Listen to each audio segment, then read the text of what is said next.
These are the most life-changing books I've read over the past decade or so, and they've really shaped me into who I am as a young adult. So I'd love to share them with you today. And just as a quick disclaimer, I mean, I know that you guys have probably seen these books around before on YouTube, and you've probably heard a million reviews on them, but I thought what I'd do a little bit differently today is actually talk to you about the points that really changed my life, so that if you don't feel like reading these, then at least you can use this as a 10-minute like blink kind of summary of the books. For each of these books, I'm going to show you at what age I read them and why it was such a pivotal book for my understanding of the world at that point in time, so that you can kind of get a gauge of perhaps where you're going to be headed in the future and what are the things that you're going to be thinking about when you're 18, when you're 20, when you're 25, when you're 27. I am hating the lighting today, so damn you, summer, why are you gone? If you're new here, I'm Lisa, and on this channel we normally talk about study advice, but today I wanted to take a little bit of a detour and talk to you about some of my most favorite books. We also cover adulting 101s. You know, I've lived and made so many mistakes in my young adult life, including doing pharmacy and then quitting it and then starting my own business, and just financial things that I've learned along the way as well. So if you're interested in any of those, then please subscribe. My first book is 1984. So I read this when I was in year 12 in school, and this completely revolutionized the way that I see the world.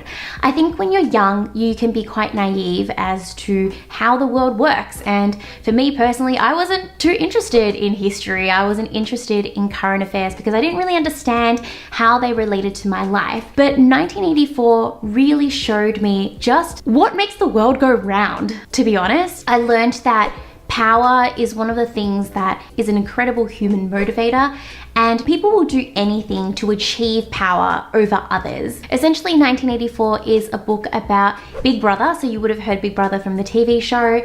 Big Brother is always watching over its citizens, and Big Brother is just this ominous, omnipotent being. Nobody knows who he is. You don't even know if he's a person or an organization or what, but he basically monitors the civilians' lives, from what you eat, from what you do in your spare time, from who you interact with. This book is so relevant because it's incredibly scary to think about, you know, what are our phones doing to us? What's Google tracking? What information are we sending out there that we don't even know people know about us? As an 18-year-old heading into the real world, I realized that I wasn't going to be learning from teachers anymore, but instead I had to be my own teacher. And as a result, I had to be the one with the critical mind filtering all the information that was coming to me. Whether this be something as simple as the opinions of others, what news articles were reporting, I had to be switched on enough to recognize what made sense to me and what didn't. And just as importantly, I had to be able to articulate my own thoughts aloud to others, like my friends and family, so I had that positive influence in case others didn't have the same critical mindset. What I learned from this book is that the way that we as individuals can maintain our power and to have control over us as an individual is to have a voice. So one of the things that they do in this book is they intentionally reduce the amount of vocabulary a person knows. So their dictionary is completely different to our dictionary. And because these people are not able to articulate their thoughts, one, they can't have those thoughts in the first place because they're not able to expand their mind in that way. But two, even if they are having those thoughts, which the protagonist does have, they're not able to actually express it to others and to communicate and rally up people as a group against Big Brother. I realized just how important it is for us to be able to articulate ourselves, to work hard at actually developing our vocabulary, to explore current affairs, to understand history, to go outside our comfort zones, to talk about topics that we're not as familiar with, because that's how we're able to glean more insight into the world, but also for us to be able to seize the vocabulary that's required to actually express what we truly feel deep inside. This is why I'm such a big fan of reading and sharing these thoughts with you guys, because I think if you just kind of live your world on a day-to-day basis, just doing what you do, you're really just not expanding your repertoire of knowledge, of communication skills, of your thinking ability as well, to be able to think critically about the world, which is something that is becoming more and more important with fake news, with the fact that anybody can have a voice these days. You know, you've got people who are anti-vaccinators who have platforms, or you have people who are pro Donald Trump who can make the loudest noise on social media. And so it's really up to us as individuals not to just trust what's going on in the world, but to be critical about what we intake and what we believe of it. So that's 1984. I'll link all of these books in my description box as well if you wanted to purchase them. This is a great quote, I think, that summarizes some of the things that we talked about just before. Nothing was your own except the few cubic centimeters inside your skull. My second book, which I don't have the hard copy of because I passed it over to a cousin of mine, is Rich Dad, Poor Dad. So I've just graduated from high school and I've started working. I'm working at 2 pharmacy stores as a pharmacy assistant, and I'm tutoring privately as well, which means I'm working around 20 hours per week, and it's the first time in my life that I'm making some real money for myself. I read this when I was 19 and my mum recommended it to me. And what I learned from Rich Dad, Poor Dad was how important it is for us to build passive income for ourselves.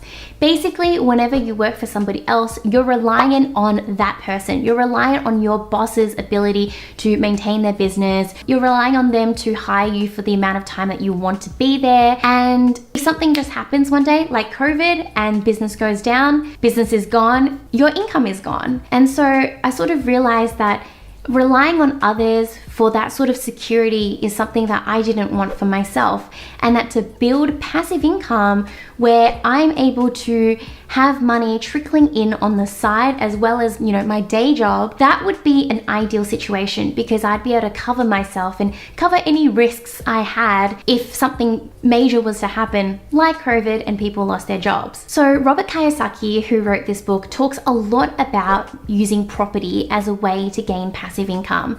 Now, there are lots of different ways people can create passive income. I'm sure there's heaps of videos out there. If you're somebody who's interested, you could go and have a watch. But for me, property was something that also resonated with me. And because property was something that my parents were into and other people in my family were into, it sort of made sense for me to walk into the property pathway as well. So when I was 24, I purchased my first property. And when I was 29, I purchased my second property. And those 2 properties in themselves are able to generate me around let's just say $45,000 each year in passive income. Of course, passive income is never fully passive. You can't just sit there and literally just let money roll in all the time. You do need to do a little bit of work. So when it comes to property, for example, I have to chat with real estate agents. They're the people who look after the tenants in the property. And if anything ever goes wrong, like maybe the shower has flooded, I'm called in to make those executive decisions as to how to remedy the situation. I think my goal in the long run is to have around 100,000 of passive income each year. That way it'd be enough for me and also a little bit enough for my kids later on in the future. Probably I'm not thinking far enough. I probably need way more than that if I'm to be raising kids. But anyways, that's another story for another day, because yeah, I'm just not there yet. There's one more thing that this book taught me, but I will talk about it in the Barefoot Investor, which is coming up later in this video, because I feel like Barefoot Investor really honed in on that particular piece of advice that really made it click for me. So because of Rich Dad Poor Dad, I realized that the traditional way of earning a career, of making money, was not going to be the right way for me. And that's why you can tell now I have my own business and I work for myself, but more on that a little bit later. So I'm 25, I've been in the workforce for a couple of years now. I'm building up a passive income, and I know that the traditional career is not for me. By 25, I've quit my career as a pharmacist and I've jumped into running my own business full time. And it's a lot of work. I'm doing everything from emails to marketing to blog writing to tutoring. So this easily takes up more than a traditional 40-hour work week, but I come across this book, The 4-Hour Work Week, which completely changes my worldview yet again. The 3 things that I learned from this are, 1, that hustle life is not cool. The people who, hashtag hustling, hashtag working 80 hours per week, that's not cool. I don't think being busy and working yourself into the ground and not having time for anything else is something that's attractive and not something that I want to have in my own life. I value my work, but I very much value my family, my friends, my own hobbies, my own creative pursuits. Like TikTok recently, which by the way, if you want to join me over there, please do. I'm definitely very sassy over there, very different personality. So what Tim Ferriss teaches us is how he was able to move from, a traditional work week into a 4-hour work week. And he was able to do that through automation. So using a lot of software to automate a lot of his processes, delegating out a lot of his work to other people who could do it even better than him, and then reserving the remaining 4 hours for the most crucial tasks that only he could do. And because he had all this leftover time in the week, he was able to take mini retirements. So a lot of us think of retirement as something that happens when we're 60, 70. Basically, we work our entire lives and then we retire at the very end. But the premise of this book is, why not enjoy life now? Why not have mini retirements where you do go on regular holidays, where you do have breaks? So although I haven't drilled it down to 4-hour work weeks like Tim Ferriss, I have cut down my working hours to around 20 hours a week. In my spare time, I raise my veggie patch, I look after my plants, I look after my cat, I do the hobbies I want to. I started a TikTok, in case you didn't know, and it's honestly been great. Yeah, we can't really do much during COVID, but my boyfriend and I have been renting Airbnbs, we're gonna go out camping this weekend, so we're just trying to make the most out of it. So for you don't have to narrow things down to exactly 4 hours a week. Like, that's incredible if you do, but do what works for you. And I realize that we don't need to stick by conventional terms of work. So a couple of years passes and I run my own business.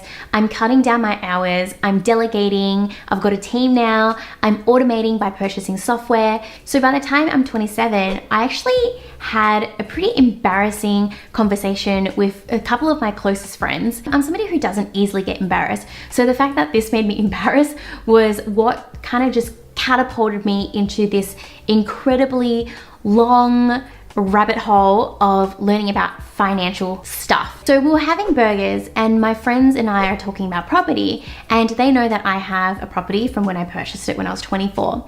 And they asked me, are you paying principal and interest on your loan, or are you paying interest only? Because those are the two options banks will give you. I won't go into detail about the differences of both of them, probably later in the future, but either way, you don't need to know that in detail. The main point is that I didn't know what loan I had, which is just like so bad, because I'm forking out money to pay off this home and I don't even really know what I'm forking out the money for. Even though I thought I kind of knew a little bit about money, I really didn't know. I only really had that surface understanding. So somehow in my rabbit hole digging and learning about property, about income, about money, about principal and interest versus interest only, I came across the book, The Barefoot Investor, which everybody was reading it at the time. Everyone was harping on about it, and I harp on about it too. I swear I've purchased like 5 of these to give to friends. I think it's seriously just the most simple and concise book you can have on your financials. And if you don't read any other book in your entire life, I think reading this for your finances is going to set you up for life. By the time I was 27, I was starting to think more about my future and the type of life I wanted to set up for myself. I wasn't just living in the now anymore with going to the latest new cafes or shopping because I had the money to do so. I was starting to think about a future home, how long I wanted to work for before I retired, and the Barefoot Investor helps you visualize and strategize your finances for the future you want, while still not being so frugal that you can't enjoy the now. What I learned from Scott Pape is that money can be simple. He talks about how you don't have to go into shares and bonds and gold and cryptocurrency. Of course, you can if you want to, if you're interested in that stuff, but if you're somebody who just is not too keen on that kind of thing, you just want to, make the most out of your money without actually needing to learn all about it, then you can just do what he advises in this book, which is basically to put your money into separate buckets each time you earn an income, and to also ensure that you put money into your super. Your superannuation is what you get when you retire.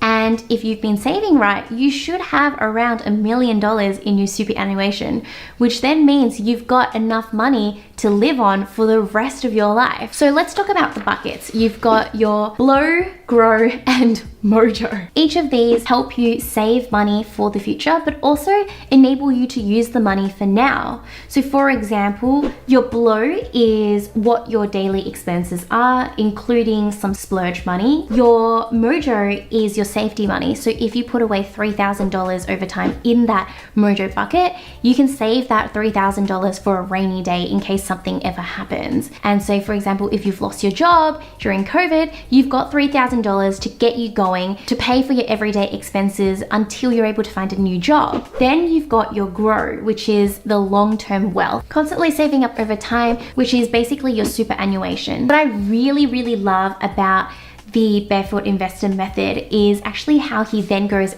to break down the blow bucket even more. So as I said before, your blow is sort of like your daily expenses plus a few extra things.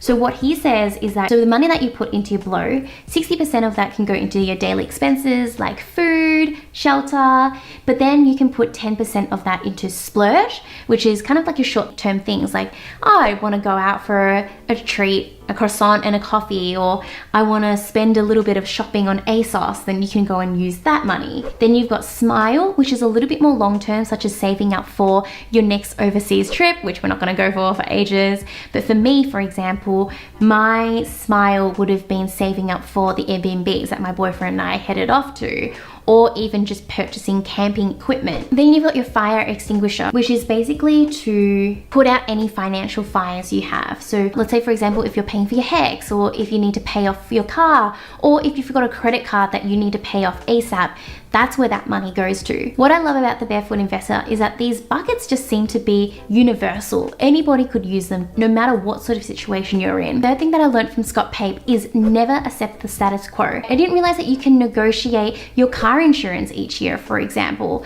So car insurances, I feel like, just go up and up every single year. But rather than just accepting it and letting it be, call them up and negotiate with them a better deal. You can do this with your health insurance. You can do this with even bank interest rates, especially if you purchase a property. Rather than paying 3.5%, you could negotiate down to 3.2%. And even just that small difference can save you hundreds each year. I love this because I've started negotiating lots of different areas of my life. For example, I negotiated a cake holder the other day. The box packaging was pretty much broken, but the actual cake tin itself was fine. So I got $2 off that. Things like that. That's how you end up saving more money over time. So 27, at this point in my life, I'm working for myself. I'm enjoying life because I'm not working 80-hour weeks. I own a property and I've got my finances under order.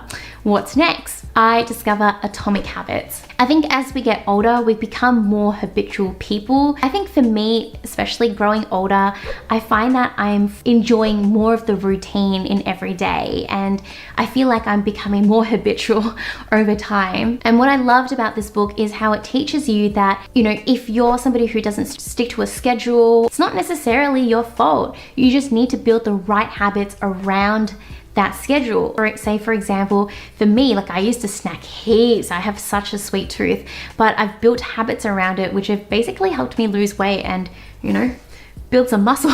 Here are some quotes that I really enjoyed from this book. Often the sweeter the first fruit of a habit, the more bitter are its later fruits. As a general rule, the more immediate pleasure you get from an action, the more strongly you should question whether it aligns with your long-term goals. So for example, like snacking, the immediate fruit or the immediate sweetness of it is actually pun intended, having that chocolate at that point in time, but that doesn't align with my long-term goal of getting fitter. So I had to build habits around avoiding eating chocolate, which meant not buying chocolate in the first place so that it wasn't in my house. It meant portioning, so not just taking the entire block of chocolate into my office, but actually just taking 1 or 2 chunks so that it was harder for me to access that chocolate and just keep feeding myself it. Without reflection, we can make excuses, create rationalizations, and lie to ourselves. We have no process for determining whether we are performing better or worse compared to yesterday. I think the important thing to remember here is that Everybody, let's say even on YouTube, is always advertising and showing off their perfect daily routine or their perfect morning routine or their night routine. But I think it's important to realize that humans do not stick to the things that we say we will stick to. Over time, yes, we establish a routine, we enjoy it for a moment, but after a bit, we also get bored. That's just how we're wired. We're wired to always want more, to change things up. So if you do end up starting a routine, but you break it, and maybe one day in the morning, instead of meditating, you just forget about it and you want to do something else, I think that's okay. I think it's important for us to remember that we're not robots, so we can't just stick to doing the same thing every single day. But what's important is for us to restart. If you want to keep doing meditation, don't beat yourself over it and say, oh, I didn't do it that one day. Okay, everything's out the window now. It's okay, I didn't do it this one day, no problems. Forgive yourself.